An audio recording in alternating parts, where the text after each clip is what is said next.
Hello বন্ধুরা, নমস্কার। আপনারা দেখছেন distance education point. Distance education পয়েন্টে আপনাদের সবাইকে স্বাগত জানাই। আজকে আবার একটি আমি নতুন ভিডিও নিয়ে চলে আসলাম। আজকে আমাদের চ্যানেলে প্রথমবার যারা ভিজিট করেছেন আমাদের চ্যানেলের মধ্যে, তাদের সবাইকে আমরা রিকোয়েস্ট করবো আমাদের চ্যানেলটিকে প্লিজ সাবস্ক্রাইব করতে, লাইক করতে এবং বন্ধুদের মাঝে শেয়ার করতে। কেননা আমরা ডিস্টেন্স বোর্ড বা ইউনিভার্সিটি সম্পূর্ণ যেসব তথ্য, যেমন আপনি যদি মনে করেন এনআইএস বোর্ড হতে পারে, তারপর আপনার এটা হচ্ছে board of open schooling and skill education এবং আরএমবি রবীন্দ্র মুক্ত বিদ্যালয়, এইসব বোর্ডের যে তথ্য, মানে কবে কি ভর্তি হওয়া থেকে শুরু করে তার কবে এক্সাম ফিস রেজিস্ট্রেশন করা থেকে শুরু করে অ্যাসাইনমেন্ট, প্র্যাকটিক্যাল, এই সম্পূর্ণ যেসব তথ্য সম্পূর্ণ আমাদের এই ইউটিউব চ্যানেলের মাধ্যমে আমরা সম্পূর্ণ বাংলার মাধ্যমে তথ্য প্রদান করে থাকি।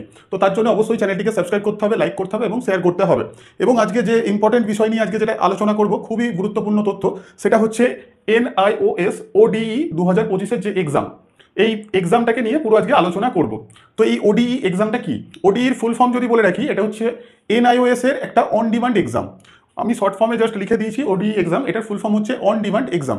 অন ডিমান্ড এক্সাম, এটা যদি আমরা বাংলায় বোঝানোর জন্য বলি, তো অন ডিমান্ড এক্সাম হচ্ছে অন ডিমান্ড এক্সাম, নিজের ডিমান্ড অনুযায়ী একটা এক্সাম ডেট নিয়ে সেই ডেটে এক্সাম দেওয়া। তো এটা ক্লিয়ার। তো এই এক্সামটা কারা দিতে পারবে? এবং এনআইএস বোর্ডে যদি বলে রাখি, এনআইএস বোর্ডে বছরে দুটো এক্সাম হয়, একটা হচ্ছে পাবলিক এক্সাম, একটা হচ্ছে on demand exam. Public exam হচ্ছে কাদের জন্য? না, ফ্রেশ স্টুডেন্ট। দেখা গেল কেউ মাধ্যমিক পাস করেছে, উচ্চ মাধ্যমিক করতে চায়, সেক্ষেত্রে তাকে পাবলিক এক্সামে অ্যাডমিশন নিতে হবে, এটা সবাইকে মাথায় রাখতে হবে। আর অন ডিমান্ড এক্সাম কাদের জন্য হয়? অন ডিমান্ড এক্সাম হচ্ছে যারা হয়তো কোনো বোর্ড থেকে, ভারতবর্ষের যত মান্যতাপ্রাপ্ত বোর্ড আছে, যেমন আমাদের ওয়েস্ট বেঙ্গল বোর্ড আছে, যেমন আমি লিখে বোঝাই, যেমন আপনার WBBSE, এটা হচ্ছে West Bengal board of secondary education. আচ্ছা, এরপরে আছে WBCHSE, West Bengal board of counselling higher education. ঠিক আছে। আচ্ছা, এরপরে আছে আপনার CBSE, এছাড়াও CBSE আছে, এছাড়াও ICSE আছে, নানা রকম বোর্ড আছে, ভারতবর্ষে অনেক বোর্ড আছে। তো সেই সব বোর্ড থেকে যদি কোনো স্টুডেন্ট, দেখা গেল এই রিসেন্ট কিছুদিন আগে রেজাল্ট আউট হলো, তো সেই রেজাল্ট আউটে দেখা গেল কোনো স্টুডেন্ট মাধ্যমিক বা উচ্চ মাধ্যমিক কোনো সাবজেক্টে ফেল করে গেছে, দেখা গেল কোনো স্টুডেন্ট মাধ্যমিক বা উচ্চ মাধ্যমিক কোনো একটা সাবজেক্টে ফেল করেছে, বা দুটো বা তিনটে, একের বেশি যে কোনো সাবজেক্টে ফেল করতে পারে। তো সেই ফেল স্টুডেন্ট, তাদের আবার যদি এক্সাম দিতে হয়, পরবর্তী বছর আবার এক্সাম দিতে হবে, সেক্ষেত্রে কি হবে না, একটা বছর তার পুরো সময়টা নষ্ট হয়ে যাবে। এই স্টুডেন্টগুলো রিসেন্ট, মানে খুব তাড়াতাড়ি এক্সাম দেওয়ার জন্য এনআইএস বোর্ড থেকে অন ডিমান্ড এক্সাম সিস্টেম আছে। এই এক্সামটা কি না, নিজের ডিমান্ড অনুযায়ী একটা এক্সাম দেওয়া। তো সেই এক্সামটা 45 দিনের মধ্যে এক্সাম দিয়ে তার আবার নতুন করে সার্টিফিকেট, মার্কশিট আবার সে এনআইএস বোর্ড থেকে পেয়ে যাবে। তো কি হচ্ছে না, এই জুলাই থেকে অন ডিমান্ড এক্সাম শুরু হচ্ছে। সেই এক্সাম দিয়ে দেখা গেল কোনো স্টুডেন্ট ইংলিশে ফেল করেছে, তো সেই ইংলিশ সাবজেক্টটা এই মাসেই, জুলাই মাসেই পরীক্ষা দিয়ে, সেই পরীক্ষার দিন থেকে দেখা গেল 45 দিনের মধ্যে রেজাল্ট আউট হয়ে গেল। সেই রেজাল্ট নিয়ে সে পরবর্তী কলেজে অ্যাডমিশন নিতে পারবে। এক্ষেত্রে কি হলো না, তার একটা বছর সময় নষ্ট হলো না, তাই না? তো সেক্ষেত্রে কারা দিতে পারে না, যারা ফেল স্টুডেন্ট, তাই তো, যারা ফেল স্টুডেন্ট, যারা ফেল করেছে। ঠিক আছে, কোনো একটা বিষয়ে বা দুটো বিষয়ে, তিনটে বিষয়ে, চারটে বিষয়ে, যাই হোক, সেই বিষয়গুলো পুনরায় আবার নতুন করে পরীক্ষা দিয়ে সেই বিষয়গুলো এনআইএস বোর্ড থেকে পাস করে যখন এনআইএস বোর্ড সার্টিফিকেট, মার্কশিট দেবে, সেই মার্কশিট সার্টিফিকেট নিয়ে সে পুনরায় তাই আবার যে হায়ার এডুকেশন, দেখা গেল সে কলেজে ভর্তি হতে পারে, বা মাধ্যমিকের স্টুডেন্ট হলে উচ্চ মাধ্যমিকে ভর্তি হতে পারে, তো সেখানে সে আবার পুনরায় পাস করে ভর্তি হতে পারে। এছাড়াও আরেকটা স্টুডেন্ট পরীক্ষা দিতে পারে, সেটা হচ্ছে দেখা গেল হয়তো সে পাস করে গেছে, হয়তো মাধ্যমিক বা উচ্চ মাধ্যমিক পরীক্ষা দিয়েছে, অলরেডি পাস করে গেছে, হয়তো সে নাম্বারটা কম পেয়েছে। দেখা গেল এনআইএস বোর্ডে বা এই আপনার CBSE বোর্ড হোক বা ওয়েস্ট বেঙ্গল বোর্ডের হচ্ছে পাস নাম্বার হচ্ছে আমরা 25% পেলেই পাস। আর CBSE বোর্ডের, সেন্ট্রাল বোর্ডের যত বোর্ড আছে, সেখানে হচ্ছে 33 নাম্বারে 5 নাম্বার। তো দেখা গেল স্টুডেন্টটা ভালো পরীক্ষা দিয়েছে, হয়তো সে আশা করেছিল 80% পাবে, সে 80% পাবে, কিন্তু সে পেয়েছে কত, দেখা গেল 50% পেয়েছে সে।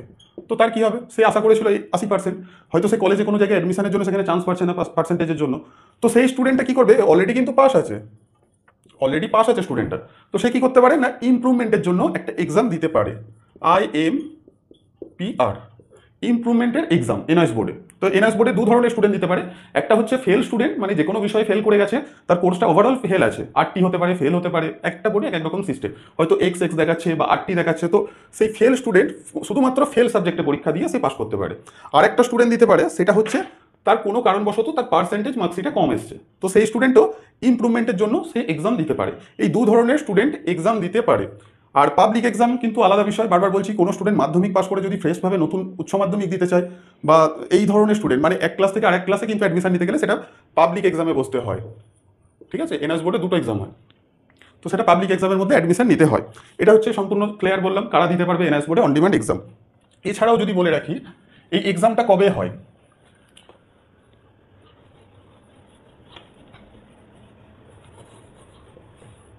তো এই এক্সামটা কবে হয় না, এই এক্সামটা বছরে দুবার হয়, 2 টাইম হয়। ঠিক আছে, বছরে দুবার। একটা হচ্ছে এই বছর যেটা চলছে, জুলাই থেকে সেপ্টেম্বর পর্যন্ত চলবে এই এক্সামটা, ঠিক আছে। তো এখন বর্তমানে কোনো স্টুডেন্ট যদি ভর্তি হয়, এই জুলাই মাসের 15 তারিখ থেকে এক্সাম স্টার্ট হচ্ছে, 15 জুলাই সে এক্সাম দিতে পারবে। মানে আজকে হচ্ছে অলরেডি 4 তারিখ, জাস্ট ভর্তি হয়ে 11 দিন পরই সে আবার পরীক্ষা দিতে পারবে। আর সেপ্টেম্বরের মোটামুটি ওদিকে 11 তারিখ পর্যন্ত পরীক্ষা চলবে। তো কন্টিনিউ জুলাই, আগস্ট, সেপ্টেম্বর, এই কন্টিনিউ 3 মাস এক্সাম চলবে। তো 3 মাসের মধ্যে স্টুডেন্ট যে কোনো একটা সময় নিয়ে এই পরীক্ষাটা সে দিতে পারবে। এবং পরীক্ষা দেখা গেল কোনো স্টুডেন্ট দেখা গেল 15 তারিখে পরীক্ষা দিল, তার রেজাল্ট আসবে 45 দিনের মধ্যে।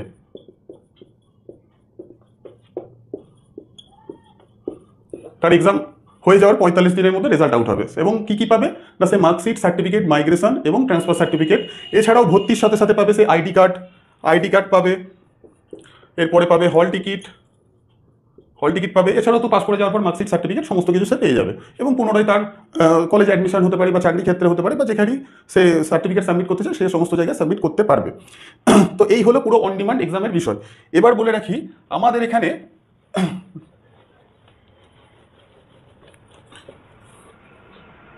এখানে ভর্তি হলে কি কি সুবিধা পাওয়া যাবে। আমাদের এখান থেকে এই এনআইএস বোর্ড হতে পারে, বা রবীন্দ্র মুক্ত বিদ্যালয়, বা board of open schooling and skill education, এই 3টে বোর্ড থেকে মাধ্যমিক এবং উচ্চ মাধ্যমিক দুটো ক্লাসই ভর্তি করানো হয়। এবং ভর্তির সাথে আমরা যেগুলো দিই সেগুলো হচ্ছে আপনার নোটস, সাজেশন, টিএমএ। এনআইএস বোর্ডে এটাকে টিএমএ বলেন, টিউটর মার্ক অ্যাসাইনমেন্ট, যেটাকে আমরা প্রজেক্ট বলি, ঠিক আছে। এছাড়াও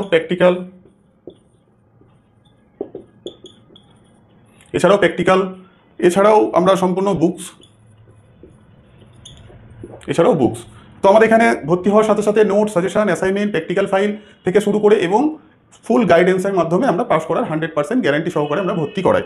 তো আমাদের এখানে ভর্তি হওয়ার জন্য যোগাযোগ করতে হবে, আমাদের যে নাম্বারটা দিচ্ছি এই নাম্বারে। তো ভর্তি হওয়ার জন্য আমাদের এই নাম্বারে কন্ট্যাক্ট করতে হবে, সেটা হচ্ছে 8076302775। এছাড়াও আমাদের ওয়েবসাইট হচ্ছে www.adep.co.in। এই ওয়েবসাইট থেকে বা এই নাম্বার থেকে আমাদের কাছে সরাসরি ভর্তি হতে পারবেন। এছাড়াও আমাদের ব্রাঞ্চ আছে নবদ্বীপ, এছাড়াও কৃষ্ণনগর, এবং কৃষ্ণনগর, এছাড়াও কলকাতা। তো আমাদের ব্রাঞ্চ সমস্ত জায়গায় অ্যাভেলেবেল আছে, প্রত্যেকটা ডিস্ট্রিক্টেও আছে। তো আমাদের যে কোনো একটা ব্রাঞ্চে এসে আমাদের সাথে সরাসরি অ্যাডমিশন নিতে পারবেন।